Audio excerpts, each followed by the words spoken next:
की बात कर रहे थे, क्वेश्चन नंबर 4 की हम बात कर रहे थे। तो क्वेश्चन 4 में क्या है, देखो सबसे पहले तो बेज थ्योरम आपको क्लियर होनी जरूरी है। बेज थ्योरम के लिए नीतू जिस दिन हमने टोटल थ्योरम पढ़ाई उस दिन तो आई थी, वीडियो देख लियो। हाँ। तो देखो जैसे टोटल थ्योरम थी ना, तो टोटल में क्या था हमारा, अगर E1 E2 E3 sample space के पार्ट है, पार्टीशन ऑफ सैंपल स्पेस, और एक कोई इवेंट ऐसी है जो सबसे रिलेट करती हो, ऐसा था ना भाई। जैसे हमने मान लो इस ग्राउंड के 10 पार्ट कर दिए, तो E1 E2 E3 E10 ये तो 10 पार्ट हो गए। अब एक आदमी ग्राउंड के किस पार्ट पर आकर खड़ा हो, वो सारी घटना उससे रिलेट होगी है। तो यहाँ जो लिखते थे आप टोटल थ्योरम में, probability of E1 dot probability of A upon E1, अगर वो पहले पार्ट को चुनता है तो पहले तो वो पार्ट को चुनेगा, पार्ट को चुनने से मतलब प्रोबेबिलिटी ऑफ E1 पार्ट को उसने चुना, फिर वो जाके उसमें खड़ा हो गया। तो A क्या थी, किसी भी पार्ट में जाके खड़े होने की प्रायिकता। तो probability of A upon E1, कहने का मतलब पहले उसने E1 पार्ट को सिलेक्ट किया तो प्रोबेबिलिटी ऑफ E1, फिर वो उस पार्ट में जाके खड़ा हो गया, तो यानी A अपॉन E1 वो पहले चुन चुका है, ये हैपेंड हो चुकी है। अगर वो E2 पार्ट को चुनता है तो प्रोबेबिलिटी ऑफ E2 और probability of A upon E2 ऐसे था, कहाँ तक चलेगी 10। It is called total theorem, ठीक है। अब क्या थी बेज थ्योरम। बेज थ्योरम कहती है कि पर्टिकुलर बता दिया जाए कि उसने कौन सा पार्ट चुना। अब तक तो केवल हम मान रहे थे कि वो पहले में खड़ा हो सकता है, दूसरे में खड़ा हो सकता है, तीसरे में खड़ा हो सकता है। अब क्या है, फाइनली उसने कह दिया कि इसने ये पार्ट चुन लिया। तो मान लो उसने थर्ड पार्ट चुना, तो थर्ड पार्ट को आप यहाँ लिखेंगे probability of E3 probability of A by E3।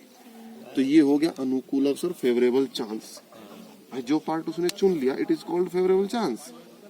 और अपॉन में क्या है, टोटल आता है, सैंपल स्पेस यानी टोटल प्रोबेबिलिटी। टोटल प्रोबेबिलिटी मतलब टोटल हमने लिख दिया। तो ये हमारी क्या थी, बेस थ्योरम। क्लियर। अब बेस थ्योरम पर आधारित मैं आपको क्वेश्चन नंबर 4 बताने जा रहा हूँ। ये नहीं तो तेरी वजह से मैंने बताया, आज जाके कल वाला काम भी देख लिए एक बार, आसान है। चौथे क्वेश्चन में से कहा, एक बहुविकल्पीय प्रश्न का उत्तर देने में एक विद्यार्थी या तो प्रश्न का उत्तर जानता है या वह अनुमान लगाता है। ये तो कहा इसने, एक विद्यार्थी या तो क्या करता है, वो प्रश्न का उत्तर जानता है या वह अनुमान लगाता है। भाई जब तुम्हारे सामने बहुविकल्पीय प्रश्न आते हैं तो दो तरीके होते हैं वहाँ, या तो तुम उत्तर जानते हो, ठीक है, और या फिर अनुमान लगा, तो ही तो तरीके हैं काम करने के। आगे बढ़ो। एक बहुविकल्पीय प्रश्न का उत्तर देने में एक विद्यार्थी या तो प्रश्न उत्तर जानता है या वह अनुमान लगाता है। मान ले कि उसके उत्तर जानने की प्रायिकता 3/4 है। अगर वो उत्तर जानता है तो इसकी जो प्रायिकता है वो 3/4 है, और अनुमान लगाने की प्रायिकता 1/4 है। ठीक होगी बात। आगे बढ़ो। मान लें कि छात्र के प्रश्न के उत्तर का अनुमान लगाने पर सही उत्तर, भाई दो बातें हैं, अब दो बातें हैं इसमें। अनुमान लगाने पर टिक लगाया, वो सही भी आ जाता है कई बार, ऐसा ना सोचो तुम। और सही जानता है तब सही आ जाए, तो वो तो जब सही जान रहा फिर तो सही आएगा ही आएगा, उसमें तो कोई डाउट नहीं किसी को। तो हम दो तरीके की घटना मानेंगे। पहली E1 घटना। E1 घटना क्या, यदि वह क्या करता है भाई, उत्तर जानता है, जानने की प्रायिकता। और E2 क्या मानेंगे हम, अनुमान लगाने की प्रायिकता। ठीक है, देखिए माना E1 जो है वो घटना है किस चीज की, यदि वह प्रश्नों के उत्तर जानता है। ठीक है, उसके बाद आप E2 लिखेंगे। E2 किस चीज की घटना है, यदि वह प्रश्नों के उत्तर अनुमान लगाता है। अगर वो अनुमान लगाता है तो उस घटना को मैंने E2 से माना, और वो जानता है तो E1 से। यहाँ तक की बात समझ में आ गई। अब मैं यहाँ लिखूंगा तब प्रश्नानुसार प्रोबेबिलिटी ऑफ E1, जैसे मैंने बोला ना तब प्रश्नानुसार, तो ये आप लिखोगे यहाँ। मैं तो इसलिए लिख रहा कि वीडियो बनने को दिक्कत नहीं है, टाइम भी बच रहा। तो probability of E1 is equal to, अगर वो जानता है तो क्या है प्रोबेबिलिटी, 3/4। Very good. और अगर वह अनुमान लगाता है तो 1/4। क्लियर। अब क्या इन दोनों से संबंधित, इन दोनों को रिलेट करने वाली एक इवेंट है। वो इवेंट क्या है, सही प्रश्न को टिक करना, यही तो इन दोनों का है। ये दोनों ही स्थिति में सही प्रश्नों को टिक करना। अब वो इसको भी टिक कर सकता है, इसको भी टिक तो उसको करना ही है भाई। उसका प्रयास, उसका जो टारगेट है वो तो सही को टिक करना ही होता है टारगेट। तो हमने क्या माना यहाँ से कि माना घटना ए सही प्रश्न को टिक करना है। माना घटना ए सही प्रश्न को टिक करना है, तो उसका मतलब क्या हुआ? अगर मैं probability of A upon E1 लिखता हूँ तो इसका मुझे हिंदी में आप अर्थ बताओगे क्या होगा? प्रोबेबिलिटी ऑफ ए अपॉन, ऐसे नहीं भाई, मैंने बोला हिंदी में इसका मतलब क्या हुआ? ए का मतलब वह सही प्रश्न टिक करता है जबकि वह जानता है। E1 का मतलब जानता है, नहीं समझे? जानने के बावजूद सही टिक करना, ठीक है? तो क्या लिखेंगे? इसका मतलब क्या हुआ? सही प्रश्न टिक करना जबकि वह जानता है, या फिर जानने के बावजूद सही पर टिक करना, ये तो इसका मतलब हुआ। और मैं दूसरा लिखूंगा यहाँ probability of A upon E2। बताओ वैसे चिंजोसी इसका क्या मतलब होगा? सही प्रश्न टिक तो सही करना, सही प्रश्न टिक ए का मतलब तो सही टिक करना, अनुमान लगाकर सही टिक करना, ठीक है? तो सही प्रश्न टिक करना जबकि वह अनुमान लगाता है। अब समझ गए आप लोग? तुम लोग कौन से वाले हो? इस वाले हो, इस वाले हो? दोनों। चलो अच्छा, ऊपर वाले, अच्छा चलो चलो ओके। ऊपर वाले। अब इनकी वैल्यू बताओ कितनी कितनी है? बताओ भाई, इसके सामने क्या लिखूं? इसकी वैल्यू कितनी? वैल्यू बताओ कितनी कितनी है?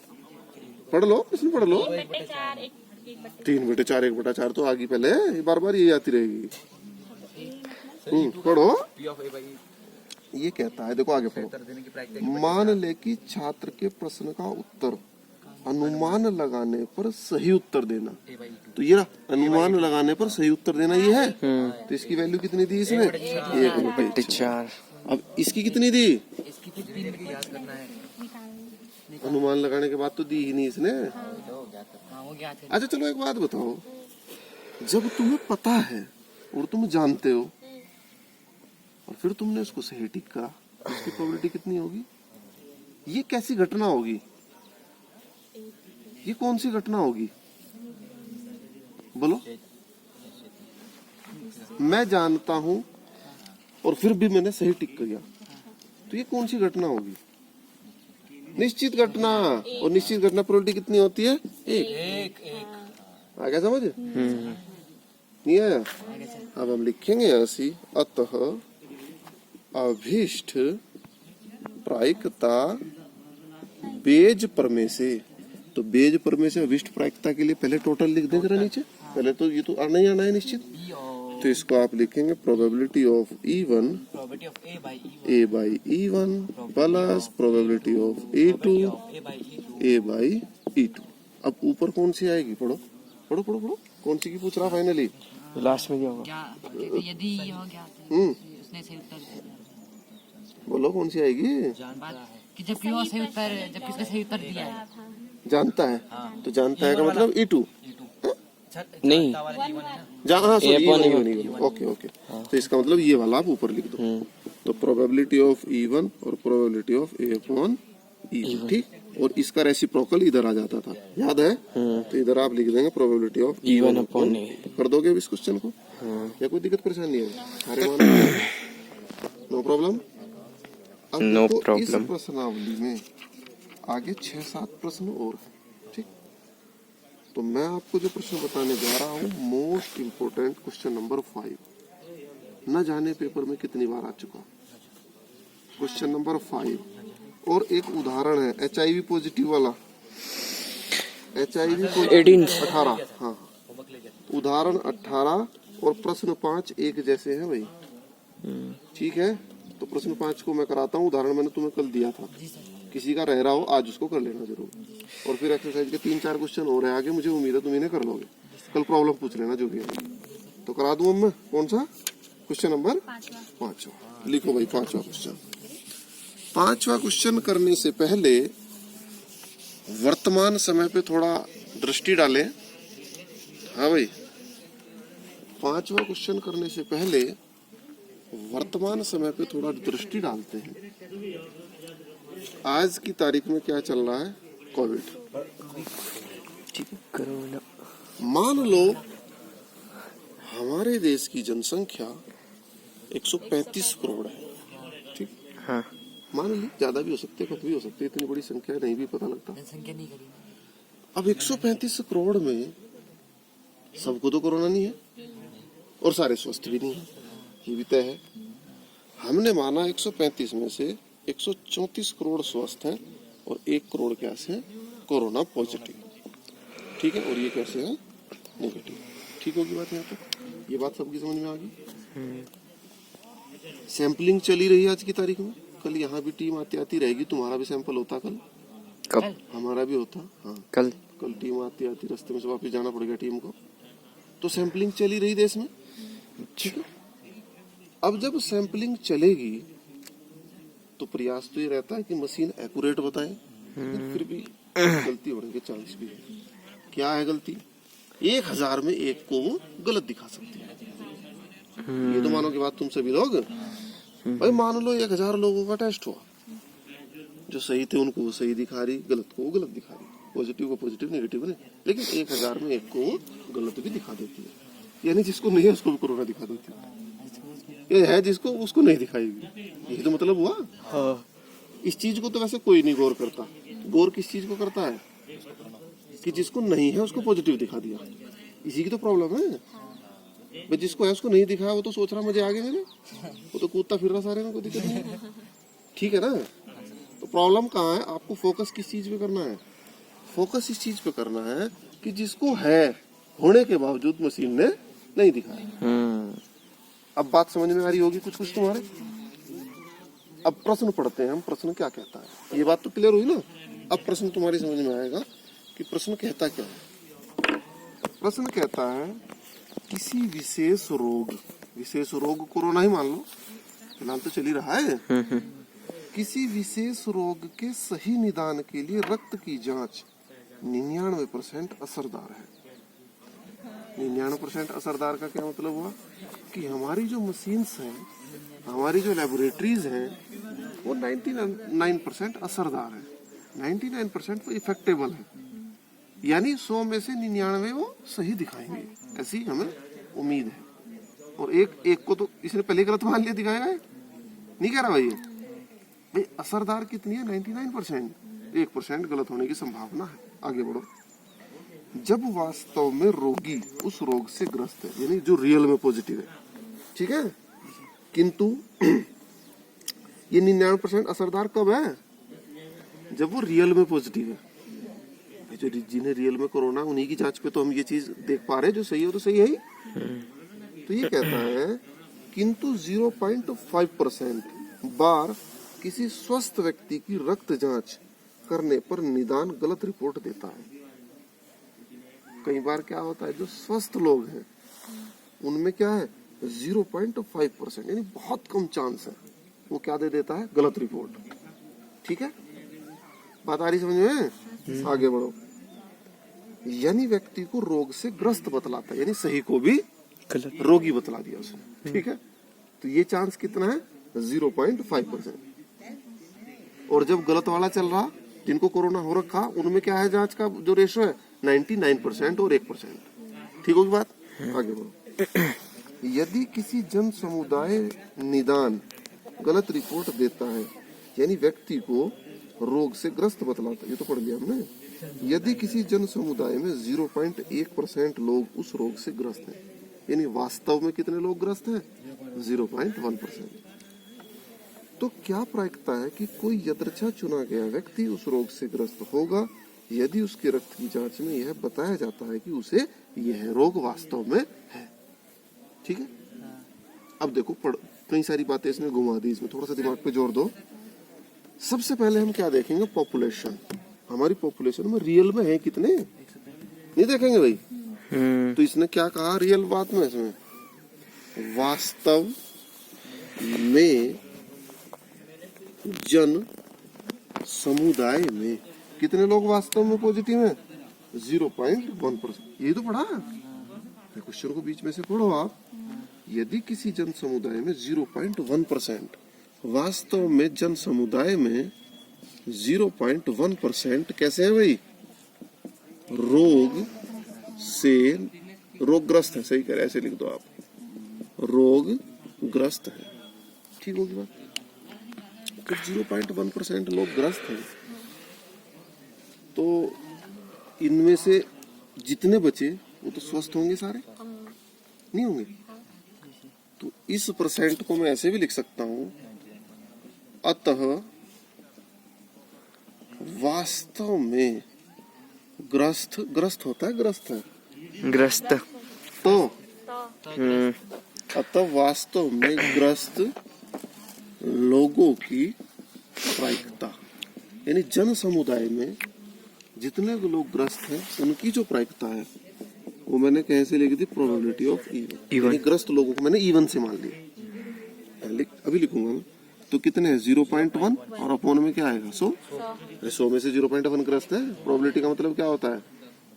अनुकूल अवसर बटे कुल तो 100 होते हैं। परसेंटेज कहीं भी होगा 100 नहीं होता कुल वहां का। ये आ गया।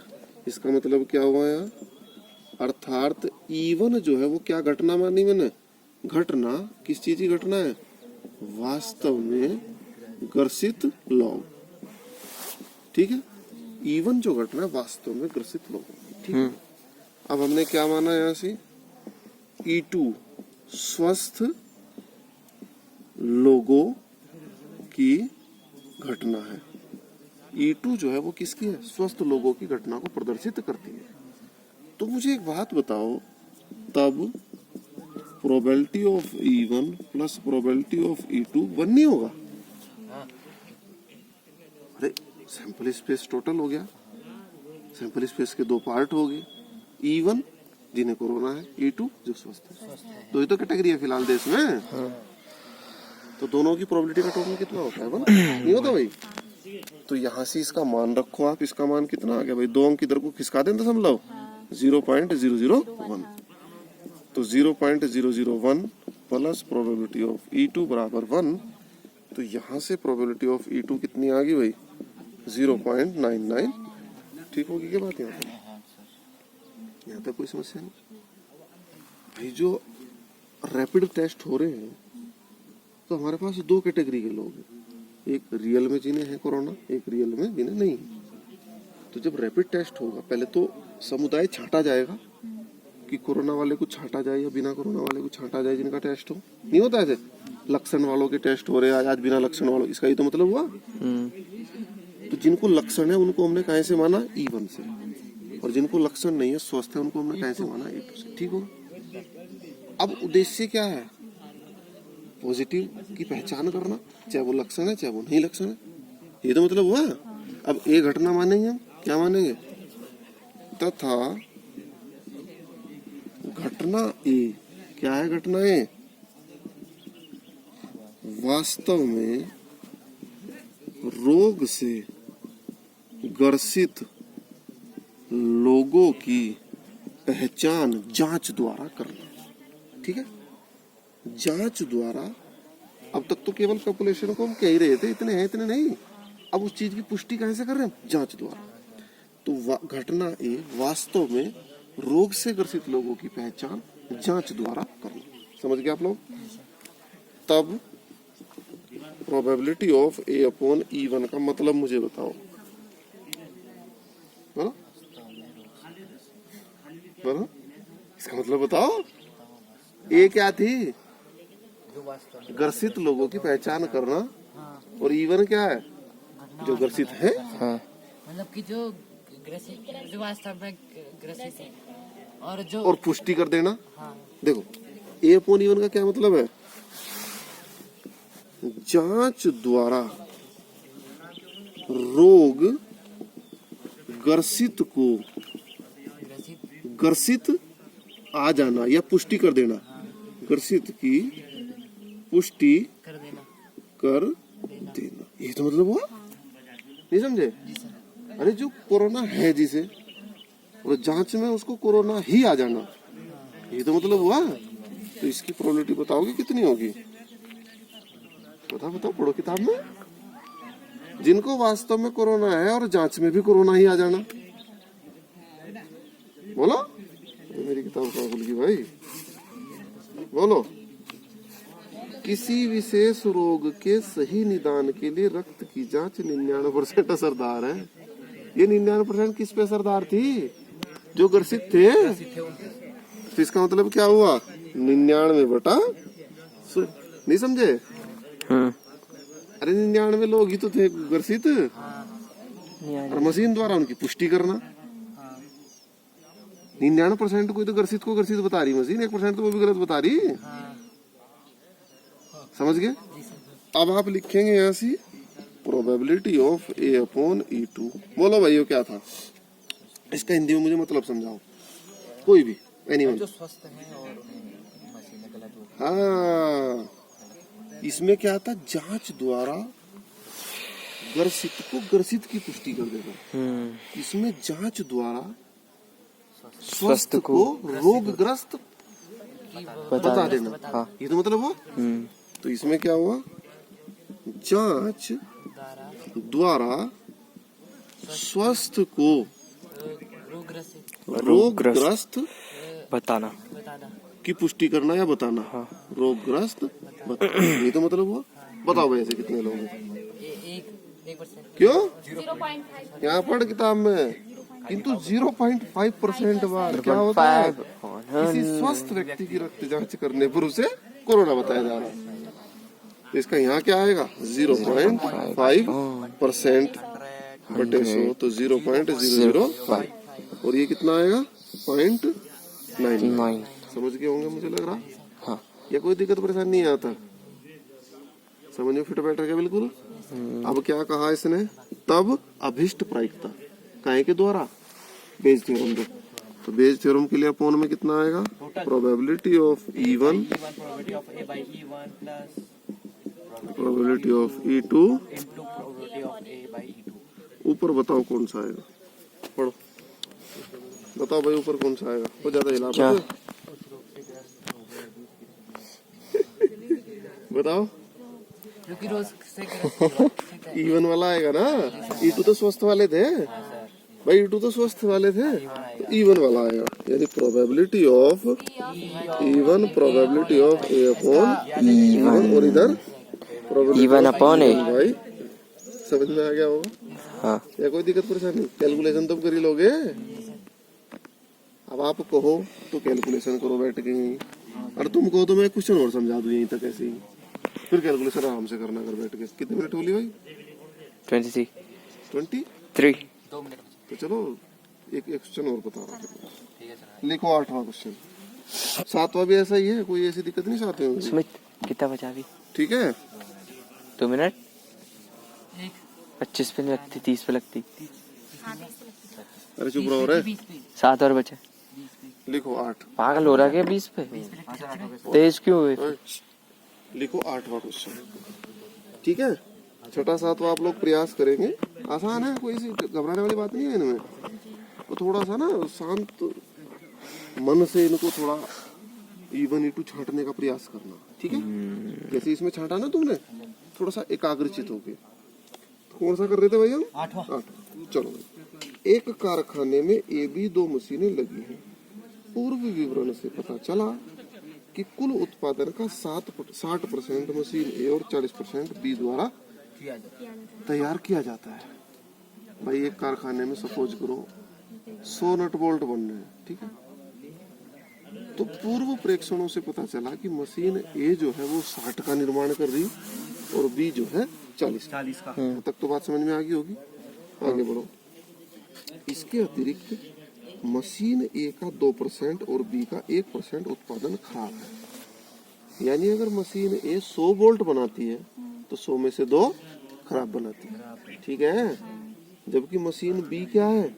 100 बनाती है तो 100 में से 1 खराब बनाती है। बात समझ में आ गई होगी यहाँ तक भी। यदि कुल उत्पादन का एक ढेर बना लिया जाए और उस ढेर से यदृच्छा निकाली गई वस्तु खराब हो तो उस वस्तु के मशीन ए द्वारा बने होने की प्रायिकता क्या है। ठीक है, तो सबसे पहले क्या है, E1 E2 machine A B मानेंगे, तो आप क्या लिखेंगे, मशीन ए द्वारा कुल उत्पादन 60%। हाँ, मशीन ए द्वारा किए गए उत्पादन से निकले सामान की घटना को कैसे लिख रहे हैं हम, E1 से लिखते हैं। समझ गए, मशीन ए द्वारा निर्मित जो सामान है अगर वो हम छांटे तो उसको हम कैसे लिख रहे हैं, E1 से। फिर अपने तरीके से आप थ्योरी लिखें, जरूरी नहीं तुम भी यही लाइन लिखो, मशीन बी द्वारा किए गए उत्पादन से निकाले गए सामान की घटना को हम कैसे लिख रहे हैं, E2 से। ठीक है, तो प्रोबेबिलिटी ऑफ E1 60%, 60/100 और प्रोबेबिलिटी ऑफ E2 40/100। यहाँ तक तो समझ में सभी को आ गया, कोई परेशानी नहीं है। अब दोनों से रिलेटेड क्या है, एक खराब बोल्ट निकल जाना, एक खराब सामान, बोल्ट है क्या है यार, वस्तु। तो हम क्या है भाई, ढेर से एक खराब वस्तु निकलने या निकालने की घटना को ए से लिखते हैं। क्या लिखते हैं भाई, एक ढेर लगा हुआ है और वहां से एक वस्तु निकाली और वो खराब आ गई, तो उस घटना को मैंने ए से माना, तो अब मैं यहाँ लिखूंगा तब प्रोबेबिलिटी ऑफ A/E1, इसका मतलब, हाँ भाई सुनो, मशीन ए द्वारा बनाए गए वस्तु में से एक खराब निकली। हाँ इसके सामने आप लिखोगे, यहाँ ध्यान में, तो इसका क्या मतलब हुआ, मशीन ए द्वारा बनाए गए खराब सामान है ना, या खराब सामान निकलने वाला जो है वो ए मशीन द्वारा बनाया गया है। निकाला गया खराब सामान ए द्वारा बना है, ये तो मतलब हुआ। तो इसकी प्रोबेबिलिटी कितनी है, मुझे लग रहा 2% है शायद, 2%। और प्रोबेबिलिटी ऑफ A/E2, इसका मतलब निकाला गया खराब सामान बी द्वारा बनाया गया है, तो इसकी प्रोबेबिलिटी कितनी है, 1/100। ठीक है, अब आप अभीष्ट प्रायिकता पेज पर में से वो तो आप खुद ही लिख देंगे, और अपॉन में आप लिखेंगे प्रोबेबिलिटी ऑफ A/E1, अरे इधर probability of E1 plus probability of E2 probability A/E2। ऊपर कौन सा आएगा, मशीन ए वाला probability of E1 probability of A/E1, इधर क्या आएगा, E1/A। Probability of E1/A। ठीक है, क्वेश्चन हो गया। अब आप इस क्वेश्चन एक्सरसाइज के जितने बचे उनको आप प्रयास करेंगे, तो नहीं होगा मेरे से पूछे, इसकी कैलकुलेशन कर दो यही, ला भाई बंद कर दे इसको, बंद कर दो।